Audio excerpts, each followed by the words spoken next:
किसी वस्तु के विक्रय मूल्य में 50 की कमी कर दें।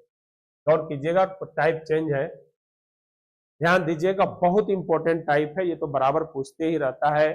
विक्रय मूल्य में 50 की कमी कर देने पर 5% लाभ और 5% हानि में बदल जाता है। वस्तु का प्रारंभिक विक्रय मूल्य क्या है? तो ध्यान रखिए, जब भी विक्रय मूल्य का अंतर दिया हो, जब भी विक्रय मूल्य का अंतर दिया हो, जब भी विक्रय मूल्य का अंतर दिया हो, तो लाभ को जोड़ करके विक्रय मूल्य का अंतर बनाया जाता है। लाभ हानि को जोड़ करके विक्रय मूल्य का अंतर बनाया जाता है। लाभ को घटा करके विक्रय मूल्य का अंतर बनाया जाता है। यानी सेम में घटता है और डिफरेंट में जुटता है विक्रय मूल्य का अंतर के लिए। समझे कि नहीं? फिर से बता रहे हैं, एक बार ध्यान से सुन लीजिएगा सब। यदि विक्रय मूल्य का अंतर दिया हो तो लाभ को घटाकर, हानि को घटाकर और लाभ हानि को जोड़कर विक्रय मूल्य का अंतर बनाया जाता है। तो यहां 50 रुपया, दशमलव के बाद 0 बेकार है, 50 रुपया कमी, ये 50 रुपया विक्रय मूल्य में कमी ये दर्शाता है कि वो विक्रय मूल्य का अंतर है। 50 रुपया विक्रय मूल्य कम हो गया, पहले कुछ भी होगा लेकिन अब कम हो गया, वो अंतर दिया हुआ है। यहाँ 50 और 50 क्या करेंगे? जोड़ देंगे, एक लाभ है एक हानि है, तो जोड़ दीजिए। तो इसको करेंगे 10% बराबर 50, और ये 10% जो करेंगे सीपी से रिलेशन रखेगा। लाभ हानि हमेशा सीपी से रिलेशन रखता है। बहुत बेहतरीन क्वेश्चन है, ध्यान दीजिएगा। तो ये सीपी जो निकल जाएगा, ये सीपी जो निकल जाएगा 500 निकल जाएगा। सीपी क्या निकल जाएगा? 500 निकल जाएगा। और आंसर ठोकने वाला सावधान रहिएगा, ये 500 निकल तो जाएगा लेकिन ये पूछ रहा है विक्रय मूल्य, ये पूछ रहा है विक्रय मूल्य पूछ रहा है, ये विक्रय मूल्य पूछ रहा है, यह आपका क्रय मूल्य नहीं पूछ रहा है, प्रारंभिक विक्रय मूल्य पूछ रहा है। यानी पहले जो 5% लाभ ले रहे थे वो आपको विक्रय मूल्य बताना है। तो बाद में 5% हानि का बात करता है, लेकिन पहला विक्रय मूल्य पूछ रहा है। तो 50 में आप गुना कर दीजिए 105/100, 105/100 यानी 50 दूनी 100, दशमलव में इसका आंसर आ रहा है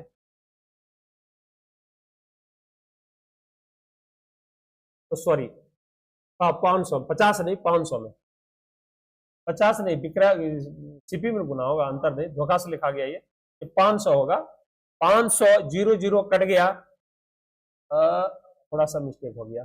500 में गुना हो जाएगा 105/100। अब गुना कर दीजिए, ये 5 और 25, ये 525 कहीं होगा। डी नंबर इसका आंसर होगा बाबू, डी नंबर, है ना। कैसे देखते हैं कैसे गलती होता है? गलती कैसे होता है? क्योंकि ज्यादातर पूछता है इसमें सीपी। 500 आया, ठोक दिया। तो ध्यान रखिएगा इस पर, है ना, कि सीपी नहीं एसपी पूछ लिया है ये, ठीक है न, ज्यादा दूर नहीं। अब आपका एनटीपीसी फिर एग्जाम होने वाला है, ये एनटीपीसी का 21 का क्वेश्चन है। अगला क्वेश्चन में आते हैं, देखिएगा। ये कहता है एक गाय को 1000 रुपये में बेचने पर प्राप्त लाभ की तुलना में 1010 रुपया में बेचने पर 5% अधिक लाभ होता है।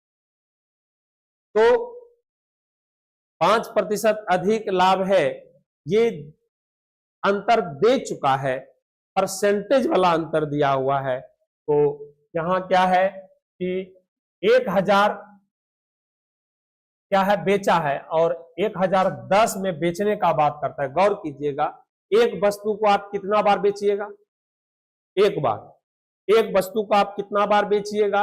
एक बार। यहां क्या है? एक गाय है, एक गाय है, 1000 में बेचा, तो लाभ की तुलना में फिर 1010 रुपया में बेचने पर इतना अधिक लाभ होता है। यानी इसमें जब बेचा तो लाभ हुआ, कहता 1010 में बेचने पर 5% अधिक लाभ होता है। एक गाय 2 बार कैसे बेच दीजिएगा आप? एक गाय को 2 बार कैसे बेचिएगा? अरे जिसको बेचिएगा उन बेचेगा, आप ही तो 2 बार लाभ कमाते रहिएगा। मतलब ये क्वेश्चन हमेशा क्या होता है, सपना की तरह होता है, सपना की तरह। कैसे एक वस्तु को 2 बार बेच सकते? तो जब भी ऐसा क्वेश्चन हो कि एक वस्तु 2 बार बेच रहा हो, वो अंतर बराबर अंतर ही होगा। वो यानी 1000 के बदले 1010 में बेचने का कल्पना करता है तो 10 रुपया अधिक लाभ का कल्पना करता है, और यहां पर 5% अधिक लाभ है, तो सीधे कर दीजिए 5% बराबर 10। यानी सीपी में 5% गुना होगा, प्रतिशत के बदले में 100 होगा, आप 5 दूनी 10, 200 इसका सीपी हो जाएगा, और लागत मूल्य ही पूछ रहा है, इसलिए आंसर हो जाएगा इसका B number. Answer B number. ठीक है, कॉन्सेप्ट क्लियर रखिए। अगला क्वेश्चन पे जाते हैं। 18 नंबर क्वेश्चन है, कहता है एक वस्तु को बेचते समय 7%। देखिएगा किस किस ढंग से एक ही क्वेश्चन को कैसे घुमा घुमा के पूछा है। क्वेश्चन एक ही है, ये भी विक्रय मूल्य का अंतर, वो भी विक्रय मूल्य का अंतर था, है विक्रय मूल्य वाला ही बना, लेकिन क्वेश्चन का पैटर्न केवल देखिएगा कैसे कैसे घुमाता है। ये है एक वस्तु को बेचते समय 7% लाभ और 6% हानि के बीच 104 रुपया है अंतर। अब ये क्या है, बेचते समय अंतर इतना रुपया का है। ये भी वही क्वेश्चन है, पैटर्न देखिए पूछने का कैसे पूछा है, क्वेश्चन सेम है, तो क्वेश्चन का पैटर्न देखिए। तो ये क्या है, ये विक्रय मूल्य का अंतर दिया हुआ है, ये विक्रय मूल्य का अंतर दिया हुआ है, तो आपको लाभ हानि जोड़ करके पुनः विक्रय मूल्य का अंतर बना लेना। तो 7 और 6 13 सीपी गुना 13% कर दीजिए, 104% हटेगा, 2 जीरो होगा, 13 अठे 104 यानी 800 आपका आंसर हो जाएगा। समझ में आया? क्लियर है कि जब भी विक्रय मूल्य का अंतर दे तो आपको ये काम करना है। आगे बढ़ते हैं और अगले क्वेश्चन की ओर चलते हैं। कहता है यदि किसी वस्तु को 350 रुपया में बेचते हैं पर 340 रुपया में बेचने की तुलना में 5% अधिक लाभ होता है। ये क्वेश्चन है अंतर बराबर अंतर, तो सीधे क्या करेंगे, सीपी गुना 5% बराबर 350 में 340 घटा दीजिए, क्या होगा 10,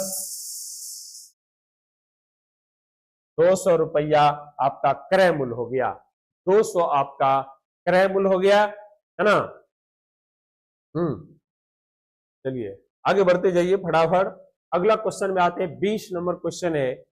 20 नंबर क्वेश्चन है कि 12.5% लाभ और 10% की हानि का अंतर एक वस्तु को बेचते समय 161 रुपया है, इच्छित लाभ 19% है, वस्तु का विक्रय मूल्य क्या है।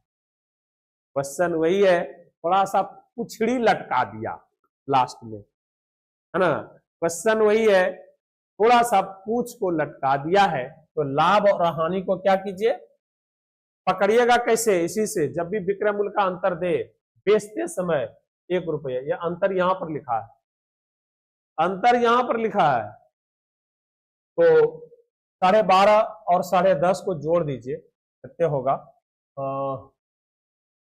12 10 22 से 23, सीपी गुना 23% बराबर 161, डबल जीरो हो जाएगा, प्रतिशत हटेगा तो 23 सत्ते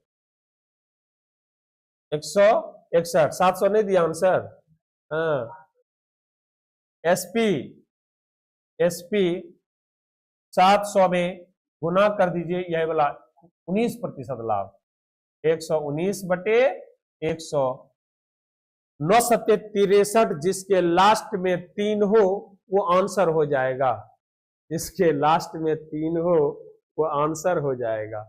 चलिए आंसर हो गया इसका ऑप्शन नंबर डी।